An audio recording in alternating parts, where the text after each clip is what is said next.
మా రక్షకుడైన యేసుక్రీస్తు పరిశుద్ధమైన నామములో ప్రార్థన చేస్తున్నాము తండ్రి. ఆమేన్.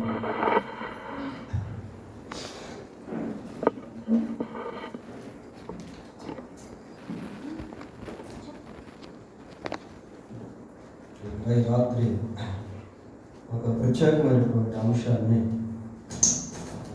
ధ్యానం చేద్దాం.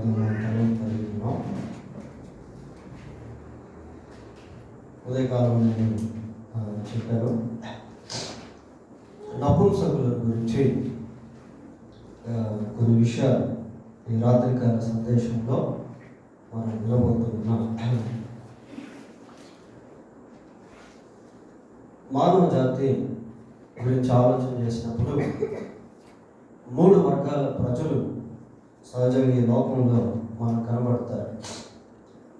మొదటి వర్గంలో పురుషులు, రెండవ వర్గంలో స్త్రీలు, మూడవ వర్గంలో నపుంసకులు కనబడతారు పిల్లలు. మనం అప్పుడప్పుడు కొన్ని అప్లికేషన్స్ చూసినప్పుడు ఆ అప్లికేషన్స్లో జెండర్ అనేటువంటి ఒక కాలం ఉంటుంది. ఆ జెండర్ అనేటువంటి కాలంలో ఎఫ్-ఎం అదర్స్ అనేటువంటి పదాలు పెట్టుకుంటారు. ఎఫ్ అంటే ఫీమేల్ అని, ఎం అంటే మేల్ అని, అదర్స్ అంటే నపుంసకులు అని అర్థం. అంటే నపుంసకులు కూడా చాలా వరకు సరి సమాన హక్కులు అనేటువంటివి ఉన్నాయి. కాకపోతే నపుంసకుల గురించి మనం ఆలోచన చేసినప్పుడు చాలా వరకు వాళ్ళు మనుషుల మధ్య పనిచేయడం కానీ నివాసం ఉండటం కానీ తక్కువగా ఉంటుంది. చాలా వరకు నపుంసకులకు ఎవరు కూడా జాబ్స్ అనేటువంటివి ఇవ్వరు. చాలాసార్లు నపుంసకులను మనం చూసినప్పుడు కొద్దిమంది ఎగతాళి చేయటం, వారి గురించి అపహాస్యంగా మాట్లాడుకోవడం, ఇట్లాంటివి కూడా మనం చూస్తూ ఉంటాం. కనుక ఈ నపుంసకుల యొక్క జీవితాలు ఎలా ఉంటాయంటే కొంతవరకు సమాజానికి దూరంగాను దుర్భరమైనటువంటి స్థితిలో జీవించేటువంటి వారుగాను మనకు కనబడతా ఉంటారు. ఎక్కువ శాతం వాళ్ళు బెగ్గింగ్ అనేటువంటిది చేస్తూ ఉంటారు. భిక్షాటన అనేటువంటిది చాలా వరకు నపుంసకులు చేసుకుని జీవిస్తూ ఉంటారు. ఈ నపుంసకుల్లో కూడా మరి ఈ రోజుల్లో కొంత న్యూ ట్రెండ్ అనేటువంటిది వచ్చింది. వేరే ఫారిన్ కంట్రీస్లో అలాగనే మన భారతదేశంలో కూడా కొంతమంది ట్రాన్స్జెండర్స్ అనేటువంటి వాళ్ళు అక్కడక్కడ కనబడుతూ ఉంటారు. ట్రాన్స్జెండర్స్ అని అంటే వాళ్ళు వాంటెడ్గా జెనెటిక్ ఆర్గన్స్ మార్పించుకొని మరి పురుషులు స్త్రీలుగా మారుట అనేది it is a kind of new trend in many places of the globe. ప్రపంచంలో అనేక భాగాల్లో ఇది ఒక నూతన ప్రక్రియగా ప్రజలు ఆచరిస్తూ ఉన్నారు. ఈ మధ్యకాలంలో ఈనాడు పేపర్లో కూడా ఒక పురుషుడు స్త్రీగా తాను పేరు కూడా మార్చుకొని, ఆల్రెడీ ఉద్యోగం చేస్తున్నటువంటి వ్యక్తి మార్చుకొని స్త్రీగా పిలువపడడం అనేటువంటిది పేపర్లో వేశారు. ఇలాంటివి మనం చూస్తూ ఉంటాం. మన మ్యాగజైన్స్లో కూడా, మనం దేవుని వాక్యాన్ని ఇస్తున్నటువంటి మ్యాగజైన్స్లో కూడా ఈ ట్రాన్స్జెండర్స్ అనేటువంటి ఇది ఒక ప్రత్యేకమైనటువంటి శీర్షికగా వాళ్ళు ప్రింట్ చేశారు. ట్రాన్స్జెండర్స్. వీళ్ళు నపుంసకులు కాదు, కానీ వాళ్ళకై వాళ్ళు నపుంసకులుగా చేసుకున్నటువంటి వారు ట్రాన్స్జెండర్స్ అని అంటారు. ఇంకా కొన్నిసార్లు కొంతమంది భయంకరమైనటువంటి నేరం చేసినటువంటి వారు, ఎక్కువగా మానభంగాలు చేసేటువంటి వారికి పనిష్మెంట్ అనేటువంటిది ఇస్తారు, జెనెటిక్ పనిష్మెంట్. ఆ రీతిగా కూడా కొంతమంది పనిష్మెంట్ కింద ఉన్నటువంటి వాళ్ళు ఉన్నారు. సరే, బైబిల్లో ఈ నపుంసకుల గురించి యేసుక్రీస్తు ప్రభు 3 విషయాలు చెప్పారు. ఒకసారి చూద్దాం. 3 రకాల నపుంసకుల గురించి యేసు ప్రభు మాట్లాడారు. మత్తయి సువార్త 19వ అధ్యాయము, మత్తయి సువార్త 19వ అధ్యాయము 12వ వచనాన్ని చదువుకుందాం. తల్లి గర్భము నుండి నపుంసకులుగా పుట్టిన వారు కలరు, మనుషుల వలన నపుంసకులుగా చేయబడిన నపుంసకులను గలరు. పరలోక రాజ్యము నిమిత్తము తమను తామే నపుంసకులుగా చేసుకొనిన గలరు.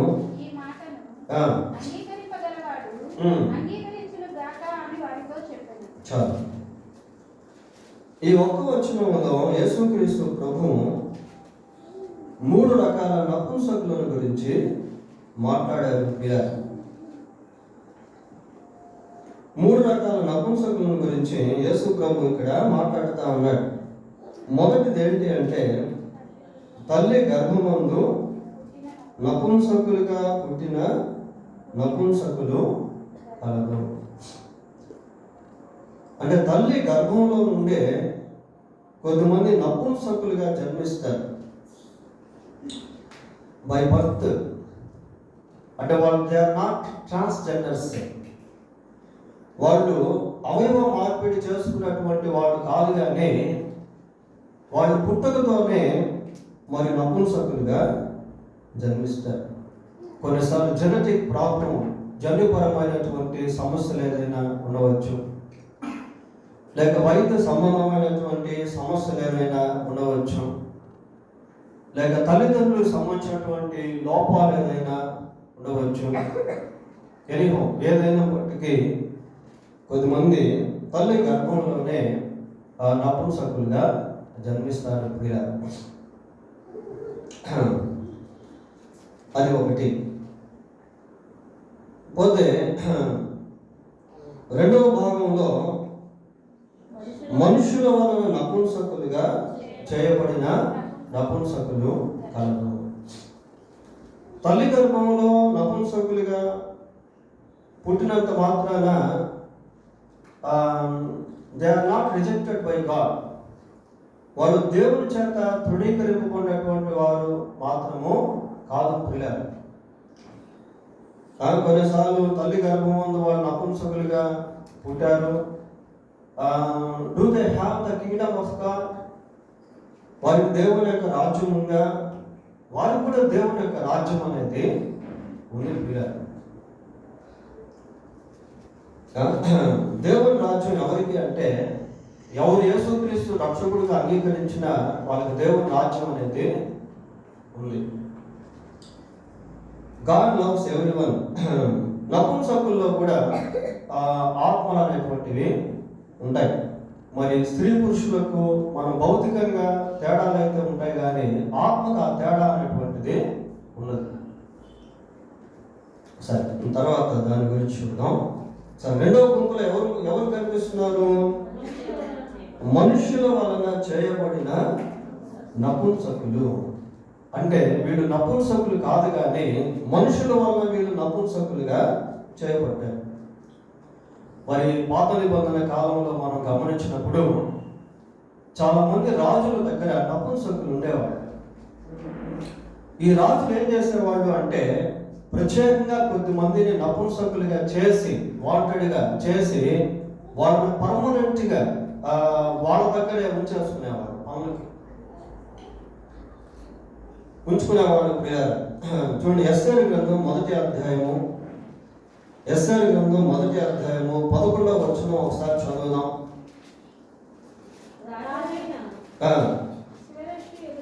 అహష్వేరోషు ఎదుట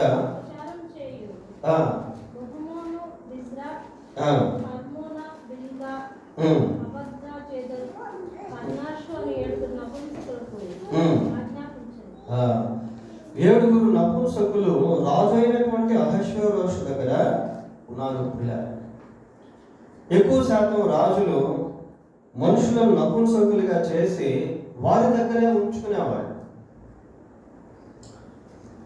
మనుషుల వల్ల చేయబడినటువంటి నపుంసకులు అన్నమాట. 2వ అధ్యాయం 3వ వచనం కూడా చదవండి. 2వ అధ్యాయం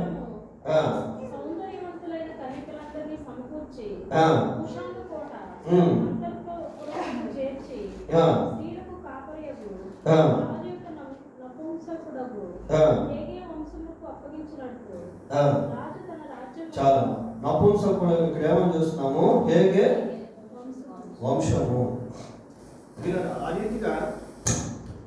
ఆ రీతిగా రాజులు ఏం చేసేవాళ్ళు అంటే కొంతమందిని వాంటెడ్గా నపుంసకులుగా చేసి వాళ్ళ దగ్గరే ఉంచుకునేవాళ్ళు.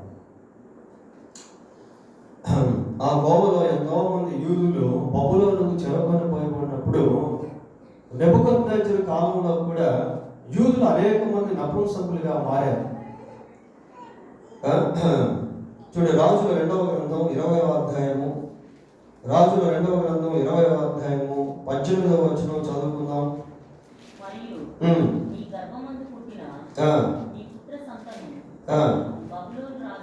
బబులోను రాజు నగరునందు నపుంసకులుగా చేయుటకై వారిని తీసుకొని పోవును. యూదులను గురించినటువంటి ప్రవచనం యూదులను గురించినటువంటి ప్రవచనం, బబులోను రాజు నెబుకద్నెజరు యూదులను జయించి అక్కడ ఉన్నటువంటి వాళ్ళని తన రాజ్యానికి తీసుకెళ్ళి వాళ్ళ నపుంసకులుగా చేశారు. అంటే ఇక వాళ్ళు వివాహం చేసుకునేందుకు లేదు, వారికి వివాహాలు కావు, వారికి అక్కడే రాజు దగ్గరే ఉండిపోవాలి. యెషయా గ్రంథం 39వ అధ్యాయము 7వ వచనం కూడా చదువుదాం.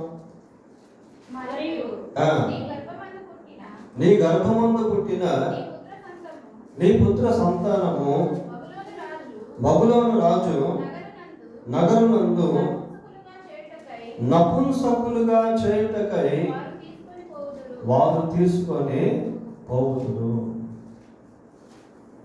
వీళ్ళ ప్రవక్త ముందుగానే ఇక్కడ హెచ్చరిక ఇచ్చాడు.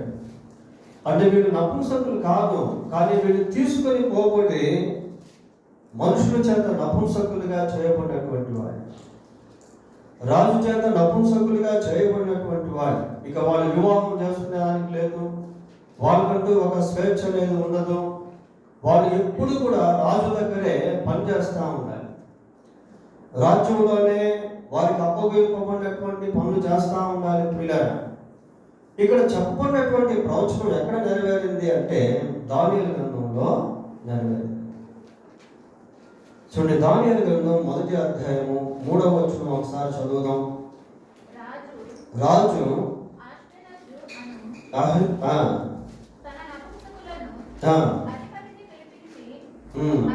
నపుంసకుల అధిపతి ఒక ఆయన ఇక్కడ కనిపిస్తా ఉన్నాడు. పిల్లలు ఏం పేరు ఆయన పేరు? అశ్వేనజరు అనేటువంటి ఒక నపుంసకుల అధిపతి అనమాట. అంటే అతని కింద వీళ్ళంతా ఉన్నారు. ఎవరున్నారు అంటే దానియేలు కూడా ఉన్నాడు, షడ్రక్ మేషక్ అబేద్నెగో కూడా ఉన్నారు, ఇంకా ఎంతో మంది యూదులు, యవనస్తులైనటువంటి యూదులు కూడా ఉన్నారు. పిల్లలు 7వ వచనం కూడా చదవండి. నపుంసకుల అధిపతి దానియేలుకు బెల్షాజరు అనియు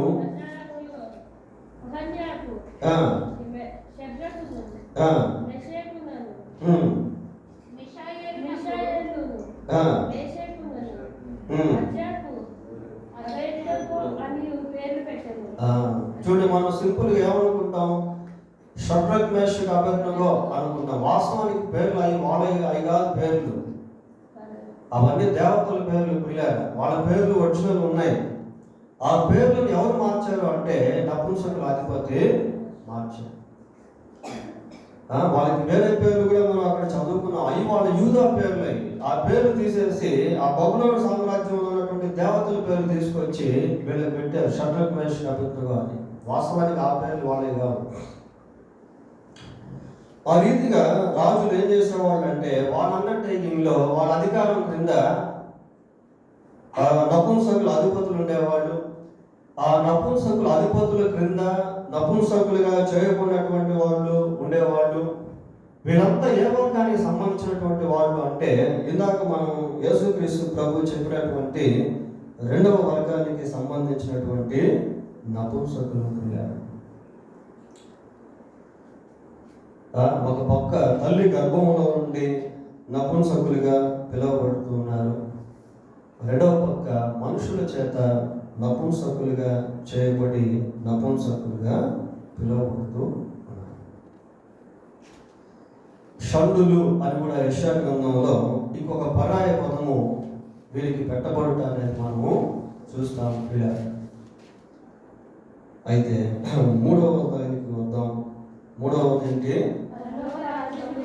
పరలోక రాజ్యము నిమిత్తము తమను తామే నపుంసకులుగా చేసుకొనిన నపుంసకులు కలరు. ఇది మూడవ వర్గానికి సంబంధించినటువంటి వాళ్ళు పిల్లలు. పరలోక రాజ్యము నిమిత్తము ఏమని చదువుతున్నాం అక్కడ? తమ్మును తామే, దే దెమ్సెల్వ్స్. అంటే వీళ్ళు తల్లి గర్భంలో పుట్టినటువంటి నపుంసకులు కాదు. రెండవదిగా వీళ్ళు ఎవరో ప్రజల చేత ఒత్తిడి చేత నపుంసకులుగా చేయబడినటువంటి వాళ్ళు కాదు. తమ్మును తామే వాలంటరీగా తమ్మును తామే నపుంసకులుగా చేసుకుంటామంటే దేని నిమిత్తం అంటే పరలోక రాజ్య నిమిత్తము. నపుంసకులుగా చేసుకోవడం అంటే జన్యు మార్పిడికి సంబంధించినటువంటిది కాదు. ఇది వాళ్ళను వాళ్ళు దేవుని నిమిత్తము సమర్పించుకుంటారు. కొన్ని విషయాలు మనం బైబిల్ పరంగా భౌతిక పరంగా కూడా ఆలోచన చేయాలి పిల్లలు. యేసు ప్రభు కాలంలో కొద్దిమంది ఏం చేసేవాళ్ళు అంటే వాళ్ళకు తోచినటువంటి విధానాల్లో మనుషుల వారి యొక్క అభిప్రాయాలను సూచించేవాడు. యేసు ప్రభుకి వివాహం కాలేదు కాబట్టి మనం కూడా వివాహము చేసుకోకూడదు. ఇప్పుడు ఆర్సీఎంకి వెళ్ళామనుకో, రోమన్ క్యాథలిక్ మిషన్, చాలామంది అవివాహితులు ఉంటారు అక్కడ. వివాహం చేసుకున్నటువంటి స్త్రీలు, వివాహం చేసుకోకుండా ఉన్నటువంటి పురుషులు. అలాగే పెంతెకోస్తుకు వెళ్ళామనుకోండి, పెంతెకోస్తులో కూడా చాలా మంది వివాహాలు చేసుకోకుండా ఉన్నటువంటి వాళ్ళు ఉన్నారు. అలాగని వాళ్ళ గురించి మనం తప్పు అనుకునే దానికి లేదు. They are dedicated themselves to the Lord for His kingdom. వాళ్ళు దేవుని రాజ్యం నిమిత్తం చాలా వరకు తమను తాము సమర్పించుకున్నటువంటి వాడు. అయితే అదే సమయంలో కొన్ని రాంగ్ టీచింగ్స్ అనేటువంటివి కూడా ఉన్నాయి పిల్లలు. కొంతమంది ఏమంటారంటే చూడండి, ప్రకటన గ్రంథము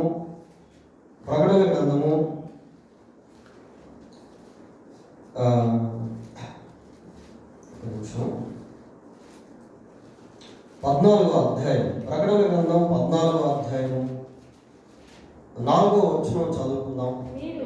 మీరు స్త్రీ సాంగత్యమున అపవిత్రులు కాని వారును స్త్రీ సాంగత్యము ఎరగని వారై ఉండి గొర్రెపిల్ల ఎక్కడికి పోవునో అక్కడికెల్లా ఆయనను పిల్లలు. ఈ ప్రకటన గ్రంథం 14వ అధ్యాయము 4వ వచనాన్ని బేస్ చేసుకొని కొద్దిమంది ఏం బోధించే వాళ్ళు ఉన్నారంటే వీళ్ళు వివాహం చేసుకోకుండా ఉన్నటువంటి వాళ్ళు, అంటే స్త్రీ సాంగత్యం ఎరగనటువంటి వాళ్ళు. వీళ్ళు స్త్రీ సాంగత్యము సాంగత్యమును అపవిత్రులు కానటువంటి వారు, స్త్రీ సాంగత్యం ఎరగనటువంటి వారే ఉండి గొర్రెపిల్ల ఎక్కడికి పోవునో అక్కడికెల్లా ఆయనను వెంబడించుదురు. వీరు దేవుని కొరకు గొర్రెపిల్ల కొరకు ప్రథమ ఫలముగా ఉండుటకై మనుషుల్లో నుండి కొనబడినటువంటి వారు. ఈ వచనాన్ని బేస్ చేసుకొని కొద్దిమంది చెప్పేటువంటి వాళ్ళు కూడా ఉన్నారు. అంటే ఇక్కడ ఒక ప్రత్యేకమైనటువంటి జనం మనకు కనబడతారు. ఆ 14వ అధ్యాయం 1వ వచనం చూస్తే, మరియు నేను చూడగా ఇదిగో ఆ గొర్రెపిల్ల సియోను పర్వతం మీద నిలబడి ఉండెను. ఆయన నామమును ఆయన తండ్రి నామమును నొసల యందు లిఖింపబడి ఉన్న 144,000 మంది ఆయనతో కూడా ఉంది. కాబట్టి వివాహం చేసుకోకుండా ఉంటే ఈ గుంపులో చేర్చబడతాము అని చెప్పేవాళ్ళు కూడా ఉన్నారు. అది వాక్యానుసారమైనటువంటి బోధ కాదు. స్త్రీ సాంగత్యం ఎరగనటువంటి వారు అంటే ఇది నిజంగా భార్యాభర్తలకు సంబంధించినటువంటిది అని చెప్పుకునేదానికి లేదు. ఎందుకు అంటే ప్రకటన గ్రంథంలో బబులోను అనేటువంటి ఒక వేశ్య మనకు కనపడుతుంది. బబులోను సామ్రాజ్యం అనేటువంటిది ఒక స్త్రీగా పోల్చబడింది బైబిల్ గ్రంథం, ఆ ప్రకటన గ్రంథంలో. ఆ టైంలోనే చాలా మంది దేవుని నమ్ముకున్నటువంటి వాళ్ళు ఉంటారు, యూదులు ఉంటారు. అప్పుడు శ్రమల కాలంలో దేవుని నమ్ముకున్నటువంటి వాళ్ళు ఉంటారు. వాడు బహుశా ఆ స్త్రీ సాంగత్యము అంటే బబులోనుతో చేయి కలపనటువంటి వాడు, దేవుని కొరకు ప్రత్యేకంగా తమను తాము భద్రపరుచుకొని జీవించినటువంటి వారు, కష్టాల్లో, శ్రమంలో, దుఃఖంలో, బాధలో అని కూడా చెప్పేదానికి అవకాశాలు ఉన్నాయి కూడా. కాబట్టి బైబిల్ని సరైన విధానంలో అర్థం చేసుకోకపోతే కొద్దిమంది అసలు వివాహం చేసుకోకూడదు అని చెప్పేవాళ్ళు కూడా ఉంటారు. తిమోతికి రాసిన మొదటి పత్రిక 4వ అధ్యాయము 1వ వచనం చదువుదాం. అయితే కడవరి దినముల్లో అబద్ధికుల వేషధారణ వలన మోసపరచు ఆత్మల యందును దయ్యముల బోధ యందును లక్ష్యం ఉంచి విశ్వాస భ్రష్టులగుదురని ఆత్మ తేటగా చెబుచున్నాడు. ఆ అబద్ధికులు వాతవేయబడిన మనస్సాక్షి గలవారై వివాహము నిషేధించుచు. చూడండి, వివాహము నిషేధించుచు సత్య విషయమై అనుభవ జ్ఞానము గల విశ్వాసులు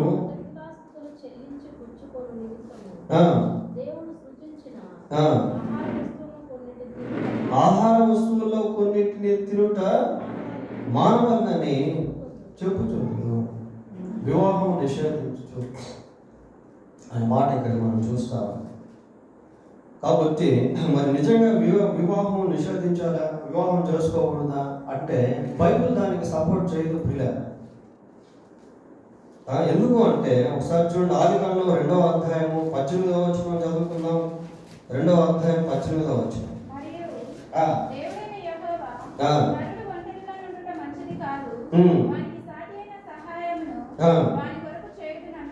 చాలు, నరుడు ఒంటరిగా ఉండటం మంచిది కాదు, వారి కొరకు సాటి అయిన సహాయమును చేస్తాను అంటున్నాడు. So God is not denying getting marriage. వివాహం చేసుకుంటా అనేది దేవుడు నిషేధించట్లేదు పిల్లలు. ఆదికాండం 1వ అధ్యాయం 28వ వచనం. దేవుడు వారిని ఆశీర్వదించి ఎట్లనగా మీరు ఫలించి అభివృద్ధి పొంది విస్తరించి భూమిని నిండించి దాన్ని రీప్రొడక్షన్ ఆఫ్ హ్యూమన్ బీయింగ్స్, మానవ విస్తీరణ క్రియలు అది జరగాలి అంటే వివాహము చేసుకోవాలి. That is the plan of God to multiply people throughout the world. లోకమంతా కూడా ప్రజలు వ్యాపించుట అనేటువంటి దేవుని యొక్క ప్రణాళిక. హెబ్రీ పత్రిక 13వ అధ్యాయం 4వ వచనం. హెబ్రీ పత్రిక 13వ అధ్యాయం 4వ వచనం.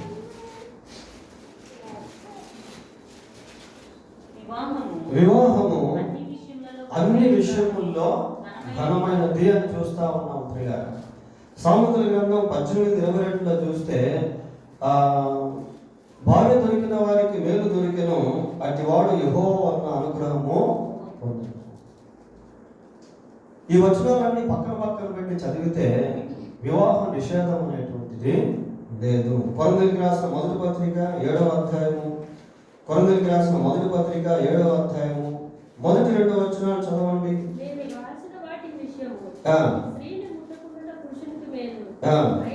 అయినను జారత్వములు జరుగుచున్నవి,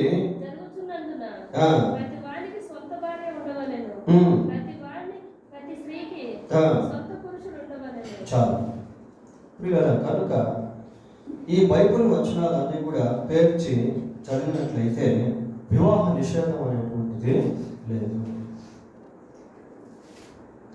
అయితే యేసు ప్రభువు అక్కడ ఒక మాట అంటున్నారు. 3వ గుంపుల గురించి మాట్లాడుతూ ఏమంటున్నాడు? పరలోక రాజ్యము నిమిత్తము తమ్మును తామే నపుంసకులుగా చేసుకుని నపుంసకులు కలరు. అంటే కొద్దిమంది కేవలం దేవుని యొక్క రాజ్యం నిమిత్తము వివాహం చేసుకోకుండా అలాగే ఉండిపోతారు ప్రియులారా. పౌలు యొక్క కాన్సెప్ట్ ఏంటి అని అంటే, చూడండి, ఆ కాన్సెప్ట్ కూడా ఒకసారి మనం బైబిల్లో చూద్దాం. ఇదే కొరింథీయులకు రాసిన మొదటి పత్రిక 7వ అధ్యాయము 8వ వచనం ఒకసారి చదవండి. నా వలె నుండుట వారికి మేలని పెళ్లి కాని వారితోనూ విధవరాండ్రతోనూ చెప్పుచున్నాను. పెళ్లి కాని వారితో విధవరాండ్రతో ఏమని చెప్తున్నాడంటే నా వలె ఉండుట మేలు అంటున్నాడు. మరి పెళ్లి కాలేదా పౌలుకి? ఎందుకు ఆ విధంగా చెప్తా ఉన్నాడు? ఇంకో మాట కూడా చూద్దాం. అదే కొరింథీయులకు రాసిన మొదటి పత్రిక 7వ అధ్యాయము 32వ వచనం చదవండి. మీరు చింత లేని వారై ఉండవలనని కోరుచున్నాను. పెళ్లి కానివాడు ప్రభువును ఎలాగ సంతోష పెట్టగలనని ప్రభు విషయమైన కార్యములను గూర్చి చింతించు. పెళ్లి కానటువంటి వాడు, బ్యాచిలర్స్గా ఉన్నటువంటి వాడు ప్రభువును నమ్ముకున్నప్పుడు, అంటే యవన కాలంలో ప్రభువును నమ్ముకున్నటువంటి వాళ్ళకి తలంపులు ఎలా ఉంటాయంటే, ఎలాగైనా సరే నా దేవుణ్ణి సంతోషపెట్టాలి, నా దేవుని కార్యాలను నేను జరిగించాలి అనే ఒక విధమైనటువంటి ఆ ఉత్సాహం అనేటువంటిది కలిగి ఉంటారు. పెళ్లి అయిన వాడు భార్యను ఎలాగో సంతోష పెట్టగలనని లోక విషయమైన వాటిని పెళ్లి కాని వాడు ప్రభువుని ఎలా సంతోష పెట్టాలని చింతిస్తే, పెళ్లి అయిన వాడు భార్యను ఎలా సంతోష పెట్టాలని చింతిస్తాడంటే పిల్లలు. అండ్ ఆ డిఫరెన్స్ అనేది పౌలు ఇక్కడ చెప్తా ఉంటాడు. మరి ఇంతకు పౌలుకి పెళ్ళి అయిందా లేదా, భార్య ఉందా లేదా అని మనం ఆలోచిస్తే పౌలుకి కూడా పెళ్లి అయింది. చూడండి, ఒక ప్రూఫ్ చూద్దాం, ఒక క్లూ చూద్దాం. కొరింథీయులకు రాసిన మొదటి పత్రిక 9వ అధ్యాయము 5వ వచనం చదువుదాం. 9:5. తక్కిన అపోస్తలుల వలెను ప్రభు యొక్క సహోదరుల వలెను. ఇక్కడ అపోస్తలుల గురించి మాట్లాడుతూ ఉన్నాడు పౌలు. అపోస్తలులు అంటే ఎవరున్నారు? అపోస్తలులు అంటే ఎవరున్నారు అంటే పేతురు ఉన్నాడు, యోహాను ఉన్నాడు, అంద్రేయ ఉన్నాడు. ఇట్లా అపోస్తలుల గురించి మనం చూస్తాం ప్రియులారా. ప్రభు యొక్క సహోదరులు అంటే ఎవరున్నారు? యాకోబు ఉన్నాడు, యూదా ఉన్నాడు, యోసేపు ఉన్నాడు. ఇట్లా ప్రభు యొక్క సహోదరులు, వాళ్ళ గురించి మాట్లాడుతాడు పౌలు. కేఫా అంటే పేతురు.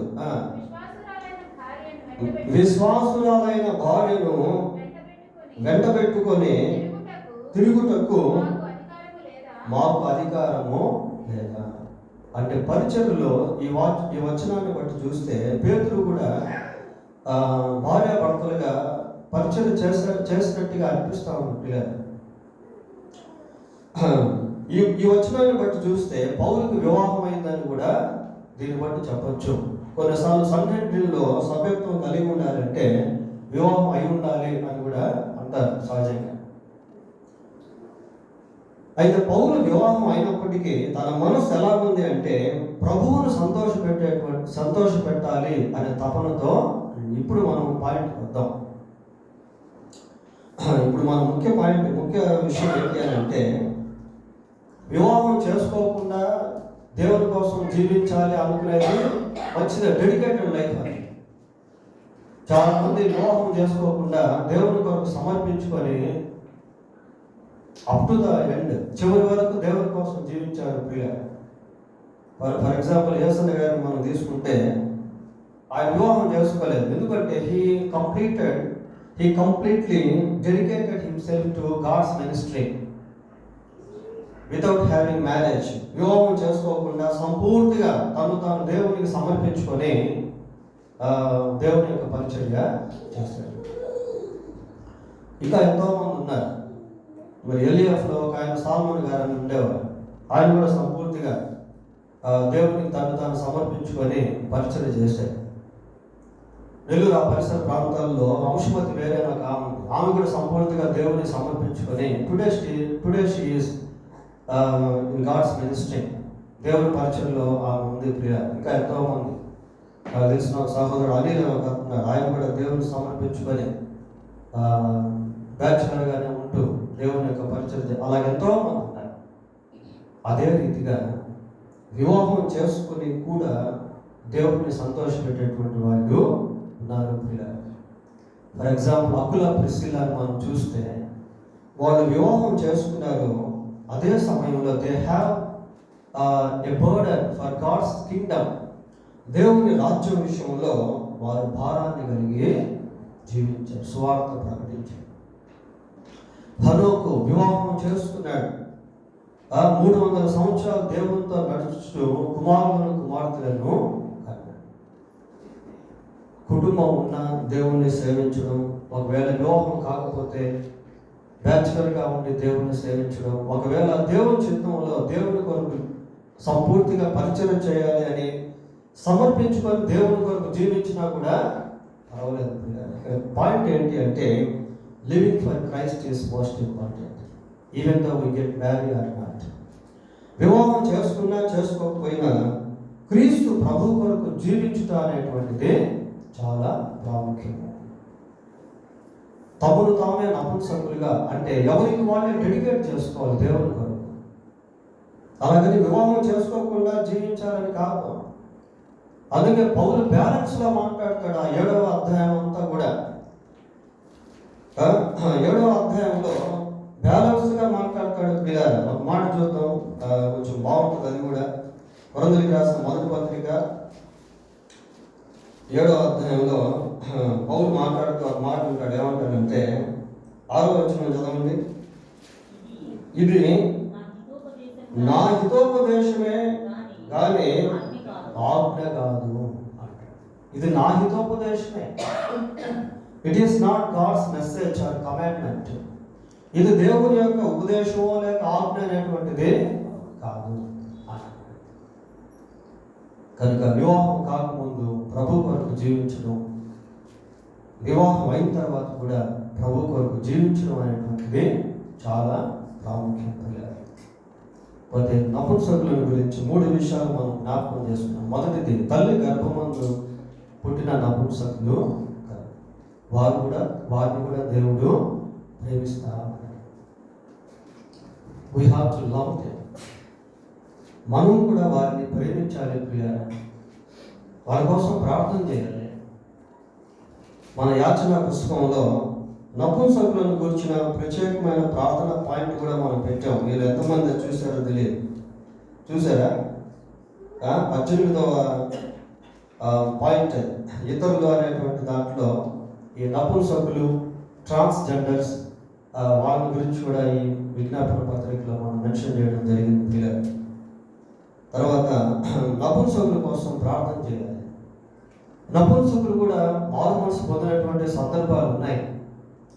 అపోస్తుల కార్యంలో 8వ అధ్యాయము 27వ వచనం చూడండి. అప్పుడు ఐథియోపియుల రాణి అయిన కందాకే క్రింద మంత్రి అయి ఆమె యొక్క ధనాగారం అంతటి మీదను ఐథియోపియుడైన నపుంసకుడు ఐథియోపియుడైన నపుంసకుడు యెరూషలేముకి వెళ్ళాడు, దేవుణ్ణి ఆరాధించాడు, తిరిగి వెళ్తా ఉన్నాడు, బైబిల్ చదువుతా ఉన్నాడు, అర్థం కావట్లేదు. దేవుడు ఏం చేశాడు అంటే ఫిలిప్పును అక్కడికి పంపించాడు. దేవుని యొక్క ప్రేమ నపుంసకులను వెంటాడుతూ ఉంది.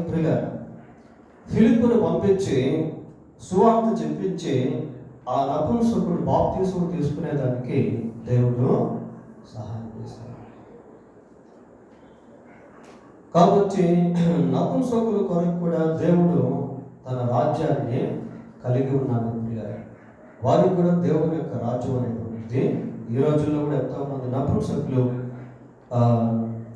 దేవుని నమ్ముకొని ఉన్నారు. మరి ఆంధ్రాలో ఒక ప్రాంతంలో నపుంసకుల మందిరం అనేది ఉంటుంది, చర్చ్. అక్కడ కేవలం వాళ్ళే వెళ్తారు. ఎన్నో ప్రాంతాల్లో ఎంతోమంది నపుంసకులు దేవుని నమ్ముకొని ప్రభువును సేవించేటువంటి వారిగా ఉన్నారు. కనుక వారి గురించి 3 విషయాలు రాత్రి మనం జ్ఞాపకం చేసుకున్నాం. 3వదిగా ఫైనల్గా మనం చూసింది దేవుని కొరకు తమను తాము నపుంసకులుగా చేసుకున్నటువంటి వారు కలరు. మరి పెంతెకోస్తులో కూడా ఎంతోమంది తమను తాము దేవుని కొరకు సమర్పించుకొని పరిచయం చేసేటువంటి వాళ్ళు ఉన్నారు.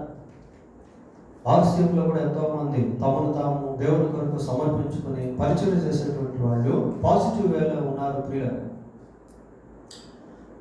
డినామినేషన్ ఫీలింగ్స్ అనేటువంటిది కాకుండా నిజంగా దేవునికి డెడికేట్ చేసుకొని జీవించడం అనేటువంటిది చాలా ప్రాముఖ్యం. వివాహం అయినా వివాహం కాకపోయినా, అలాగని విధవరాలు వివాహం చేసుకోకూడదు అనేది లేదు, బ్యాచులర్స్ వివాహం చేసుకోకూడదు అనేది లేదు. దాని గురించి కూడా బ్యాలెన్స్డ్గా పౌలు ఇదే అధ్యాయంలో చెప్పాడు. ఈ కొరింథీయులకు రాసిన 1వ పత్రిక 7వ అధ్యాయంలో విధవరాల వివాహాల గురించి కూడా మాట్లాడాడు. విశ్వాసమే వివాహం చేసుకోవాలని చెప్పాడు. కాబట్టి వివాహ జీవితం విషయంలో అయితేనేమి, ఇలాంటి జెండర్ డిఫరెన్స్ విషయంలో అయితేనేమి దేవుని వాక్యంలో అనేకమైనటువంటి విషయాలు దేవుడు రాయించాడు. దేవుడు తన వాక్యం దీవించుకున్నాడు. ప్రార్థన చేసుకుందాం.